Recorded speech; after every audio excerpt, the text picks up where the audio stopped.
Yo, I'm back, bitches. Hey YouTube, it's BreakingKayfabeTV here with another video. Today we are doing, or tonight, wherever time it is where you live, we are doing a TNA Impact Wrestling review for the June 27, 2013 edition of Impact. And as you see, there's no RW. Anchows is back. We had some technical difficulties and misunderstandings. So, yeah, he's back. And RW is missing because of family matters. But, yeah, let's get on. And we came up with the plan that I'll be hosting Impact. Anchow will be hosting Raw. And RW will be doing SmackDown. And the main event, we'll change it up until, or if we get a fourth member. Just want to let you guys know that stuff real quick. But first we started off with the BFG series, 6 matches last week recap and shows the scoreboard. First, Magnus with 10, Ken Anderson with 7, Austin Aries with 7, Christopher Daniels with 7, Jeff Hardy with 7, AJ Styles with 2, Samoa Joe with 2, Bobby Roode, Hernandez, Jay Bradley, Joseph Park, and Kazarian with 0 points. And then next we had Bully Ray and Hulk Hogan backstage. Hogan says Ray and Brooke are over. Ray doesn't think so. And Sting comes out, and then he talks a little bit about Main Event Mafia and Aces and Eights. Then Kurt Angle comes out and says they're both Hall of Famers and they have 2 goals. 1, take down Aces and Eights, and 2, make sure Bully Ray isn't the tag team champion anymore. You're not tag team champion, the champ. They said they will reveal another member tonight, or later tonight. And I thought that was a pretty good promo that they did. What are your thoughts? I thought that was a pretty good promo, too. I thought it was really cool how they were saying that they were going to take down Aces and Eights and everything, just to hype up the Main Event Mafia. Yeah. Then the next segment, or not really a segment, it was just like a recap of the Ultimate X match from last week, or Slammiversary, not last week. And it showed Chris Sabin winning, and then it showed Chris Sabin backstage. Doc grabs him, pins him against like the wall in some trailer. Do you know what that was? Some storage thing? I'm not quite sure And what that was. Yeah, I don't know. But and then Ken Anderson came over and helped, and then Bully Ray came over, told him to relax and do the right thing, not cash in the title to fight Bully Ray, and said he can do his high-flying stuff, and that Bully Ray's champion and a bad person. And he told Sabin he doesn't want to get involved with the bad person, and then he let him go. Alright, I'll let Kanchai do this part. Okay, after that we got Alamo Ryan, and some of you WWE fans, you will know, if you watched Zack Ryder's old YouTube show, Z True Long Island Story, you would know him as Big O. I was very surprised to see the Big O. I was pretty much marking out the entire match. I thought it was really cool how he's made it. Well, this is just a video. TNA. You're saying you was marking out the entire match. It hasn't made to the match yet. It was just preparing for it. Oh. You should have read the rest of it real quick. Sorry. Anyways, but yeah, that was cool seeing how the Big O was gonna be in a match. And apparently he signed a contract. Yeah, that's what I heard. If you wanted to go check. Oh, wow. Wow, I just gave out the, that's okay, that's really not too far away. But he was talking about he didn't have an amateur background, and he was lucky to get votes for the gut check voting system, and he was lucky to be there. The next was Suicide versus Kenny King versus Chris Sabin for the X Division Championship. Suicide wins with a roll-up on Kenny King and wins the X Division Championship. He celebrates in the ring, and Hulk Hogan comes out, brings out TJ Perkins and says he is one of the hardest working guys, and then that he's always been Suicide, and that's a lie. Yeah. And that the person in the ring stole the suit, and Hogan wants to know who it is, and then Suicide left the ring, ran through the crowd, and then a commercial break happened, and they showed a recap of the match, and the Hogan and Perkins segment, and then it shows Hogan in the back saying he'll be stripped of the X Division Championship if he doesn't show himself, his face. I thought that it was pretty cool. I think they did something like this a little while ago, like the first time Suicide was there, and it had to do with like Alex Shelley and I think somebody else. I think maybe the Motor City Machine Guns, both of them. But yeah, it was pretty cool. But it's sort of dumb how they just pretty much killed Suicide. They could have at least put a mask on him or something. Like, I'm sure they have more than one Suicide mask. But yeah, they pretty much killed his character, and I don't think they're going to be able to bring it back now that they've already showed who it is. And yeah, maybe TJ Perkins will be wrestling just as TJ Perkins. What are your thoughts on this? I agree completely with that statement. They completely killed it off, and I really hate that because I really like Suicide. I think he's really cool. I've always loved the character, and they just, like, I agree, they easily could have put a different mask on him and then not said his real name, just saying, you know, this is the real Suicide. And we all know that you stole his suit. You could have easily just said that, but they completely revealed his identity, and now there's no point in the suit and mask, which really just ticks me off because I really enjoy the character of Suicide. I think he's really cool, and but it is what it is. Can't change anything that they've done, and I don't know what they're gonna do with Suicide. They could have at least put a mask on him and said, somebody like Hogan or someone could have said, we're trying to protect his identity. But they made it seem real, though, how they brought him out there, though. That's the only good part about it, how they brought him out there and showed him. Yeah. Because I did notice how when Suicide came out, his movements was a little bit different, and the way he walked was, like, weird. Yeah. I was walking and, like, sort of like a crab, how he'd, like, move one foot and have his arms out and then move another foot. Yeah. And then, next, was Ryan Howe preparing for his gut check match, and it shows a video about he got into wrestling by music and he loved playing instruments. Someone said he has a nice physique or something like that, and he should try wrestling.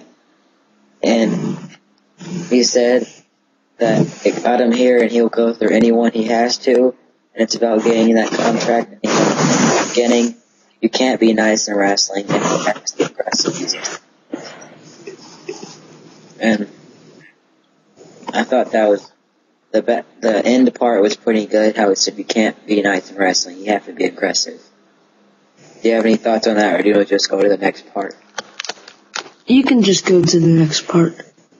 And then Jeremy Borash introduced the participants, Ryan Howie, and he came out playing a guitar, and I thought that was really weird. And then Can Chow's, you can go on from here now. Oh, Reiner came out, we go, and now. Yeah, then Ryan Howie versus Alamo Ryan or Big O. Big O or Alamo Ryan ends up hitting a scoop power after Ryan how he bounces off the rope. I thought this was a pretty good match. I thought it was really cool seeing the Big O in there. I was marking out the entire match as I said earlier. And it was just really cool seeing him. And hopefully we can see him in WWE with Zack Ryder. And I agree with you, Jamin, that it was kind of weird, the whole guitar thing. I didn't understand that, but yeah, it was an okay match. What do you think about the match? I thought it was okay match, went back and forth, and then the Ryan Howie guy was nowhere compared to size of the O'Reilly guy. He was huge, like buffer than Buff Bagwell, buff, like Mason Ryan, but bigger. Yeah. Maybe not as tall, but he was more buff than Mason Ryan, and he is extremely buff. And we forgot to say what we thought on the X Division match. I thought it was an entertaining match. I think most X Division is entertaining. And it was fun to watch. How they all went back and forth with the high flying and stuff. Yeah, that's what I love about the X Division. It's mainly high flying, and I always love the high flying style. Yeah. And then next, we had Sting and Kurt Angle walk through a doorway, and he says we are better off this time than the last time, and he guarantees it. And the next thing was TJ Perk, and Sting was talking about Main Event Mafia, saying it'll be better than the one it was in 2008. And then TJ Perkins is in the back sitting in a chair holding his head, and Bully Ray comes in and tells him to relax and asks if he knows who he is. And then Ray laughs and says that's a stupid question. And tells him that TJ is a good little wrestler, but did Sting and Kurt Angle put him up to it? TJ says no. Ray asks again and gets in TJ's face. TJ says he worked hard to get to this point and he was jumped backstage. Ray says there was a lot of mind games. TJ told him everything he knows, and he doesn't know who attacked him.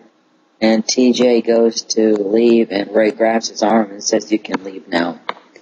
I thought that was pretty good, but it was weird how he went to leave, and then he grabbed his arm and said he could leave now. What are your thoughts on that? Yeah, I agree with that. I didn't quite understand that part either. But what did you say? I said I forgot to ask if you wanted to talk about the Main Event Mafia better off this time than the last time. We sort of skipped over it. It was okay. There's a lot of Sting and Kurt Angle appearances throughout the show, so that's why I sort of skipped it. It wasn't that big, but it was what it was. Yeah, I agree with that, and I don't know, I never saw the Main Event Mafia back whenever it first started, but to me it sounds like it was pretty huge, it was a really good tag team. It was to me it sounds like that. It was more of a group, faction-like thing. Yeah. But it was pretty good, but I think it's already almost better. So it's... How it means more that he brought it back and he needed to bring it back. I like that. He, needed to bring it back and, to fight off Aces and Eights. But enough rambling on. Then next showed almost said Vicky. Mickie James versus Velvet Sky package. Starting when Velvet Sky got hurt, her knee. And then started the whole Mickie James acting sarcastic thing. Nothing too big. you have any thoughts on that or no? No. The next was Velvet Sky versus Mickie James for the Knockouts Championship. Mickie James ended up retaining her title by making Velvet Sky submit to the sharpshooter / Boston Crab. It was a weird looking move, and she bent back and grabbed Velvet's head and pulled and made her tap out. And I wanted to say that Mickey's bra was almost all the way out. You could barely see it when she first came. I just had to point that out because I remember pointing that out when we were watching it. And then she left after she celebrated her win, and then Velvet Sky slowly came out of the ring. Kirsty Hemme asked, "What is she thinking?" She started crying and said that she thought her knee was okay, and she fought so hard and she wanted the rematch, and that she's just heartbroken. And she left and cries all the way up the ramp. It made me sad that Velvet Sky didn't win. I was hoping she would win. Probably at the next pay-per-view she'll get a win or something. And I just wanted to go ahead and say this. The Gail Kim versus Taryn Terrell ladder match was announced last week, but I didn't see them on the show this week. And I'm pretty sure that Brooke said for next week it would be that and the Knockout Championship match. But yeah, I was looking forward to the ladder match, but whatever. It was okay match. I like Knockouts wrestling better than Divas wrestling at the moment. And yeah, it wasn't the best, but yeah, it was a decent watch. Your thoughts on the whole Mickie James Velvet Sky thing? Well, it wasn't too good, but it was a hell of a lot better than freaking Divas matches Oksana. These days. Huh? I said Oksana. She's horrible. Yeah. But the Divas matches, they're just to the point where they're terrible now, and they really need to do something about that. And the Knockouts, they're doing just pretty fine, pretty good. They're pretty much just perfectly fine. Yeah.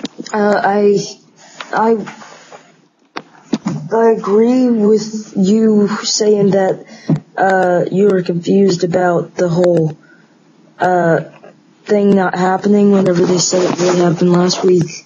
Because I remember that too, and I was kind of confused. I was looking forward to that match. Because at Slammiversary, they actually spent time and had an awesome match.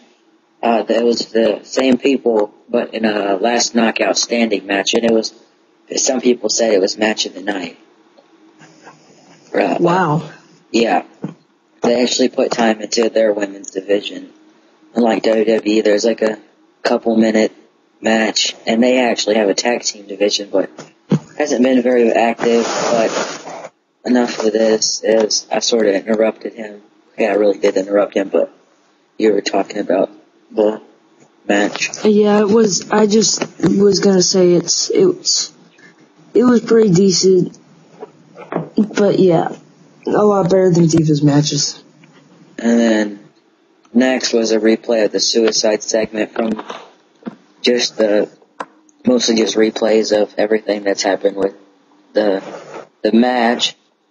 The TJ Perkins in the back, I think, was part of that replay. Hogan and saying that he'll get him unmasked or he'll be stripped of the title. And, yeah, nothing much. Mostly stuff I've already seen, so there's really no point in that. And then the replay of the beginning main event Mafia segment, which was really no point because they already played. That was at the beginning, too. I don't see what's the point recapping. They recap too much stuff of something that happened earlier on the night, but it's their company, they can do whatever they want. Yeah. But Kurt Angle and Sting backstage, and Bobby Roode walked by, and they started staring at him, and then they smiled, and he walked on. And then Next match, Magnus versus Bobby Roode for another, or this was not another, but the first Bound for Glory Series match of the night. Bobby Roode tried to go for a fisherman suplex, but Magnus blocks and lifted him up and then dropped him down and pinned him. And he earned him 7 points. And now he's at 17 points and still in the lead. Pretty good match. It's tied for the match of the night, but not the best match. But it was a pretty good match, entertaining. And me and Canshaw were talking about this, and they were smiling at Bobby Roode, and I was thinking to myself, since Magnus is in the lead, but he could be a member. Well, I'll start talking more about this because I don't want to give away what happens. Remember what we were talking about Magnus? Yeah. Alright, you can talk about the match. I was about to give away the thing at the end. I don't want to do that. I'll save that. Alright, you can go ahead and talk about it.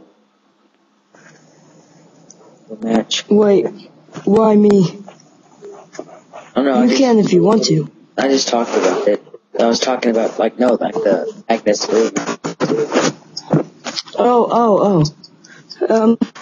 I thought it was a pretty good match. I thought it was actually, either the match of the night or pretty damn close to the match of the night. Yeah. But, yeah, it was actually pretty good. And then the next part was Bully Ray, Doc, and Ken Anderson are outside their locker room. Ray tells them to head in. Doc starts throwing things. Ray asks if they were suicide, and none of them were. And he asked if any of them talked to Sting. None of them talked to Sting or Kurt Angle. And the people that was in there was Chavo, Robbie E, and Jesse Sorensen. And then Bully Ray told Jesse to lay off the carbs. That was weird. And then he told Chavo that he was speaking English. And then when the Aces and Eights leave, Robbie says he says to Jesse that Ray's right about the carbs. I thought that was weird, but it was sort of funny, I guess. Your thoughts on it? I don't really have much to say about it. Alright. And one more thing, I think the Chavo thing was a little messed up. Telling a Hispanic wrestler that he's speaking English. And he was just being quiet because I guess he was scared of Aces and Eights. Not because he's seen what they've done to other wrestlers. Yeah. But next was James Storm and Gunner talk about tag team wrestling. Robbie E.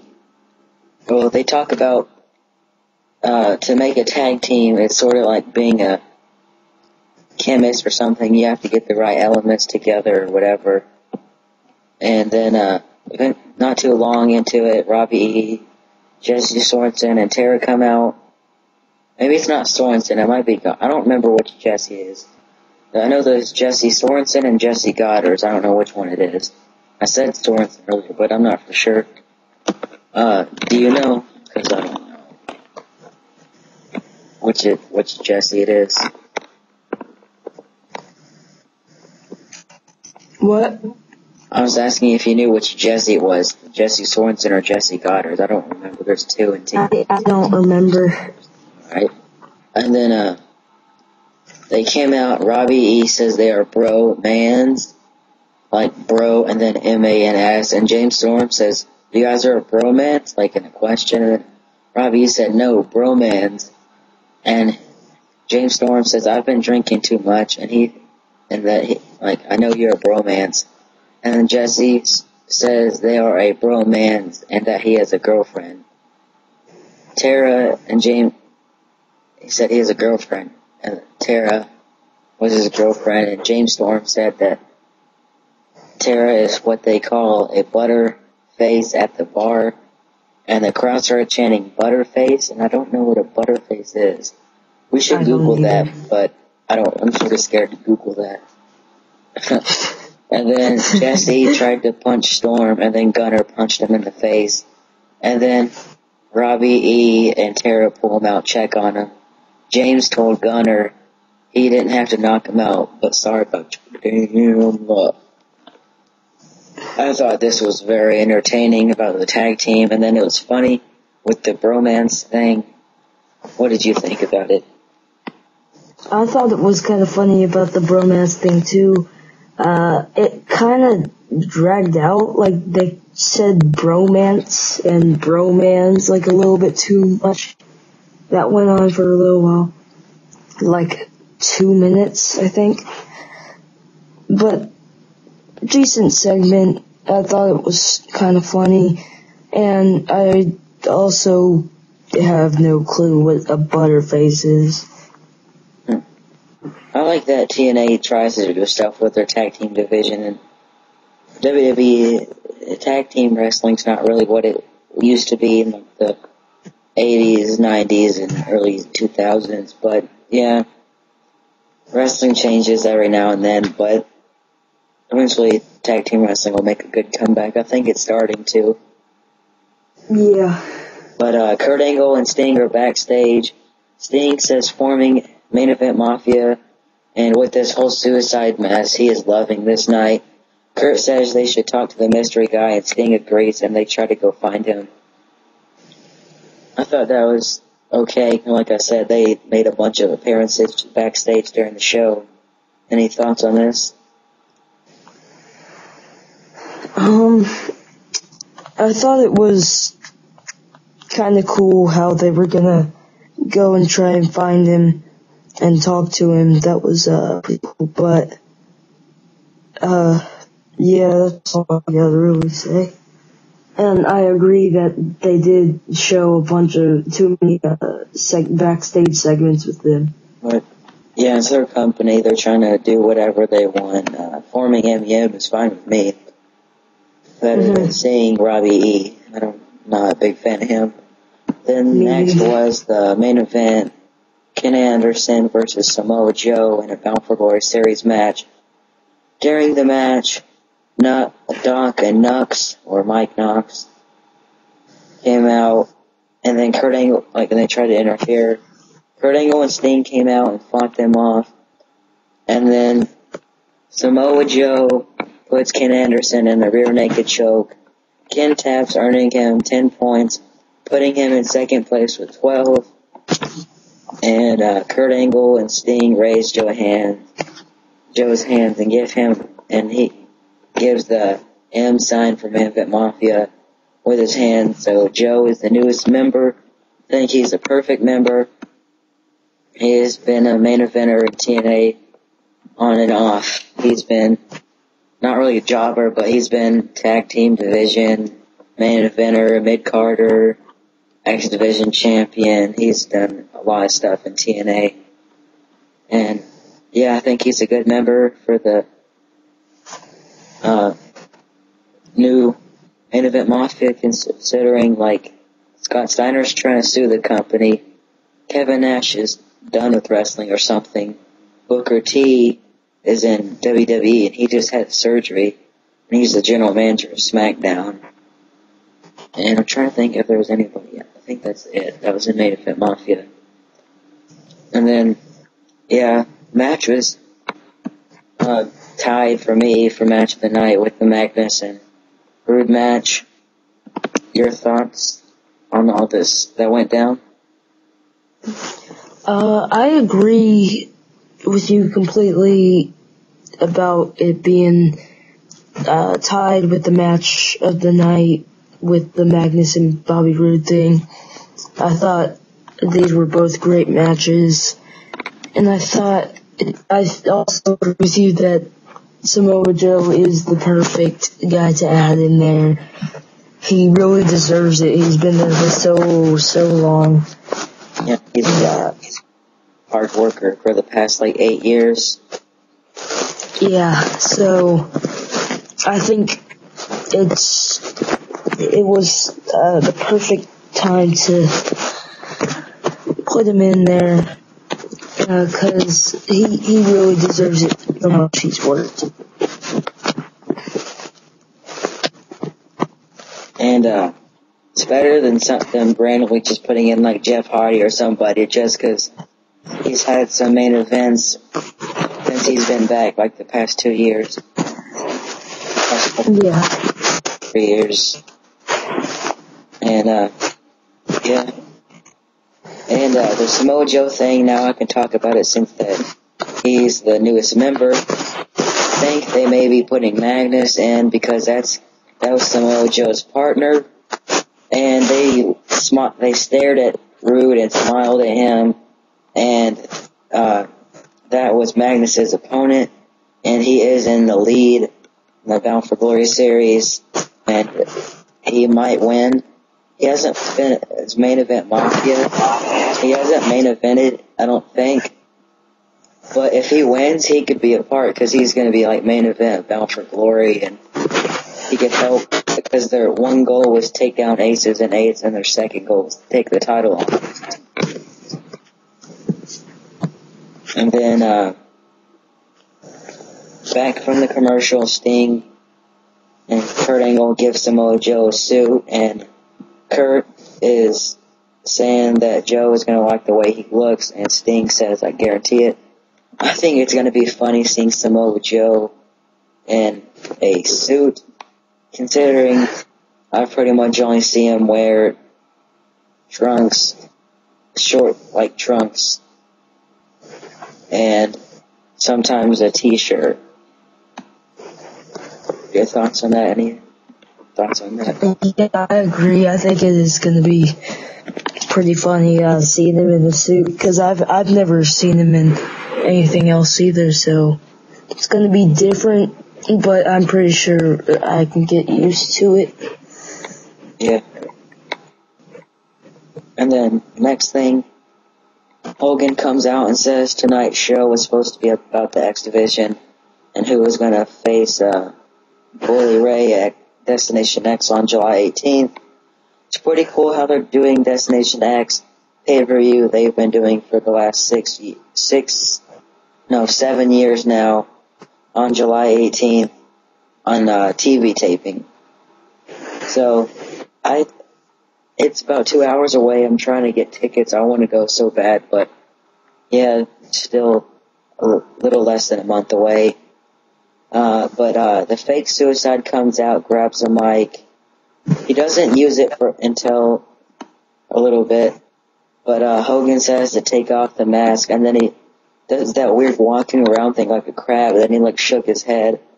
And then Bully Ray came out and said for the first time he's agreeing with his dad-in-law, which I thought was pretty, because they always argue and stuff. And then he's agreeing with his dad-in-law and are on the same side, or same page for once.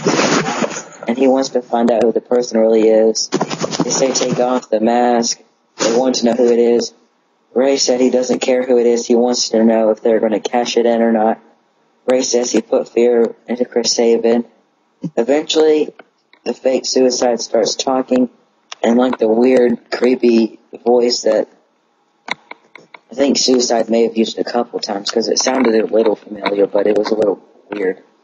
Because I don't think the Suicide has talked since he's been back. And, yeah, and he said he is the man who created the option C. And I'm pretty sure by option C, he means to, turn in the X Division title at Destination X and get a world title shot. And he took off the mask, and it was Austin Aries, the person that cashed in last year and won the world title. He said he beat Ray, he'll do it again, and this time it'll be for the world title.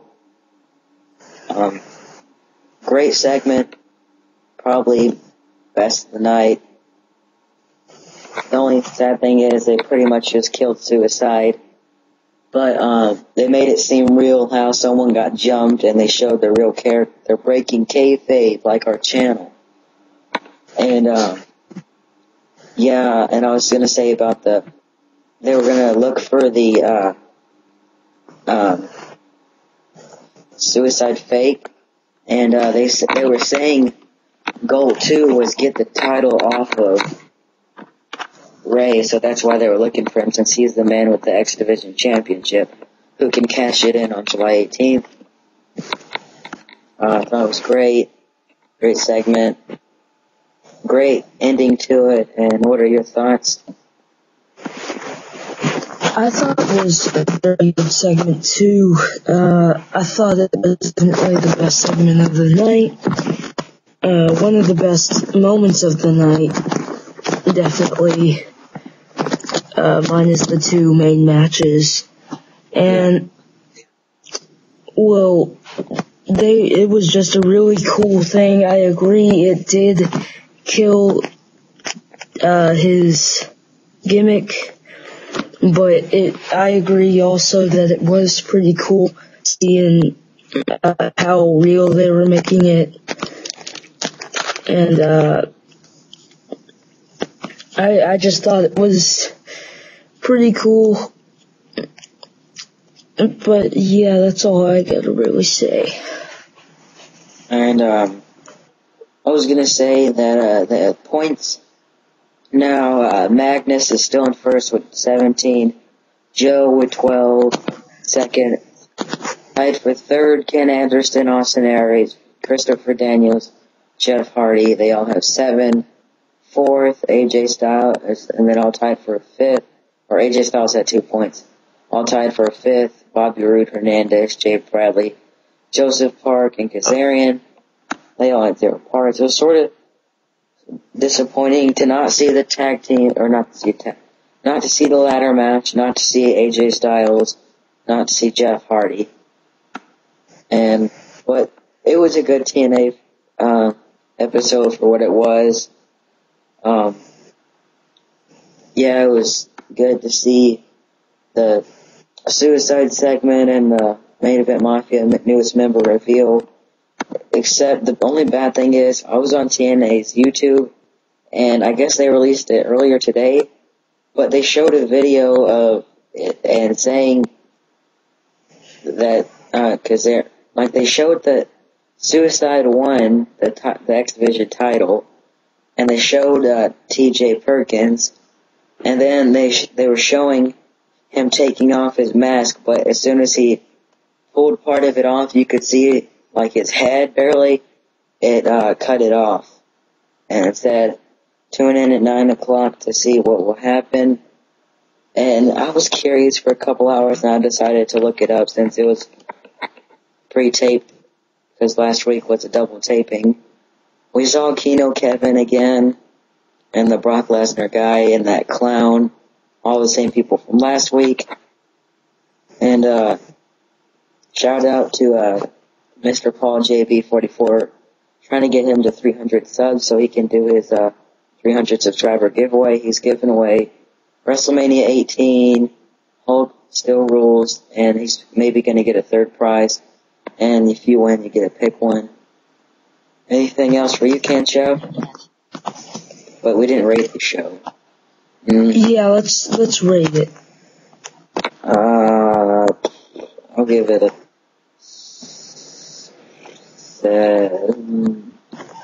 6.75.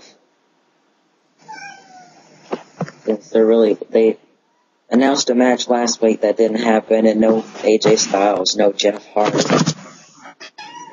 It was mainly focused on Aces and Eights, Austin Aries and the Suicide thing, and the main event Mafia, and that's it.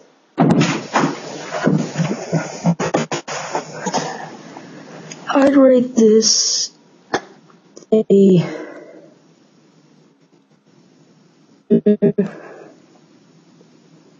6 3/4. That's what I rated it, 6.75. Yeah. But yeah, that was our review. Thanks for watching. You got anything else to say? Do you want to say one last thing?